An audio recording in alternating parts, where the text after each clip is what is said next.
Söz делегат Кадырбек кызы Нуркызга берилет. Мээримдүү ырайымдуу жараткандын аты менен баштайын. Арбаңыздар, урматтуу президент, президиум жана курултайдын катышуучулары. Кесибим боюнча Ош шаарынан келдим, тележурналист, филолог, педагогмун жана Мектек Юсупович айткан 11 илимпоздун берменмин. Кийинки мезгилде ички экономиканы ирдентүү, экономиканы ожалтуу боюнча айтарлык иштер болуп атат. Ишиңиздерге береке болсун, ыраазычылык. Бирок энергетика таңсыктыгы көйгөй бойдон калууда. Мына ошону мен наалыганы, арызданганы келген жокмун. Өзүмдүн сунушумду берейин дедим Ош шаарынын мисалында. Мисалы, Ош шаары күн өстүү аймак катары эсептелинет. Ошондо ар бир тейлөөчү мекеме ишканаларга, бюджеттик мекеме ишканаларга традициялуу эмес энергетика өндүргөн күн панелдерин коюуга болот. Аны ким коет десе, Кыргызстанда уникалдуу технологиялык жогорку окуу жай даярдаган, адистерди даярдаган 2 окуу жайдын бирөөсү Ош технология университети Ошто. Алар өздөрүнүн корпусуна койду. Бирок неге мекеме ишканаларга койбой тургандыгын сурасам, энергетика министрлиги тарабынан лицензия берилбегендигин айтты. Урматтуу Садыр Нуркожоевич, жеке көзөмөлүңүзгө алып, ушул нерсени практикалап Ош шаарынын, анан Жалал Абад, Баткенди мисалында баштасаңыз, жаштарга практика, жумуш орду жана энергетикада гаджетти, энергетиканы, интернетти, жанагы компьютердеги паспорт столдо узун кезектерди жойууга сонун мүмкүнчүлүк болмок. Экинчи сунушубуз, рахмат.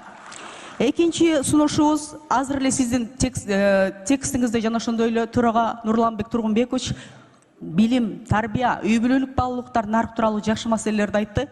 Ушул боюнча мугалим катары 22 жылдык университетте иштеген илимпоз катары адеп жана адам жана коом сабактарын башка багытта окутуу боюнча сунушум бар. Ал жерде тарыхчылар жана дин тарыхы боюнча окутат. Бирок ал жерде үй бүлөлүк мамилелерге, коомдук мамилелерге, сүйлөшүү маданиятына ынандырып окутмайынча, биз азыркыда 3 мүнөттө оюбузду бере албай, урушуп, талашып, анан үй бүлөдө ажырашуулар боло берет.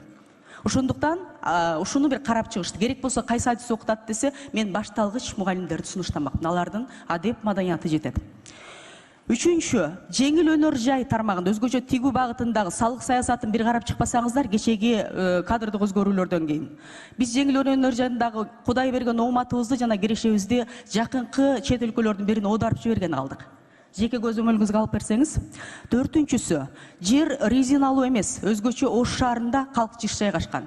Ошого жер саткан, жер ушулду, жер камалды эле деген кишини угабыз, бирок жер жетпейт. Ошондуктан бийиктикке вертикалдуу өнүктүрүүдө жаңы Ош шаарын курууну мамлекеттик программа катары алыңыз, анткени миллиондук шаар болгону калды. Бирок Кеңсай ачы массиви ошол бойдон турат. Ушул жерде бир маселени кыпчып кетейин. Курулуш компаниялардан жабыркагандардын каттарын момундай кылып алып келдик. Ушуну да жеке көзүңүзгө чечип берсеңиз, турак жайды өзүм чечем деген жарандарда күнөө жок. Андан кийинки нерсе, туура көрсөңүздөр, айып көрбөсөңүздөр, жаш болсом да бир сунуш айтайын. Президентти 2 мөөнөткө шайлабай атабыз биз. Рахмат.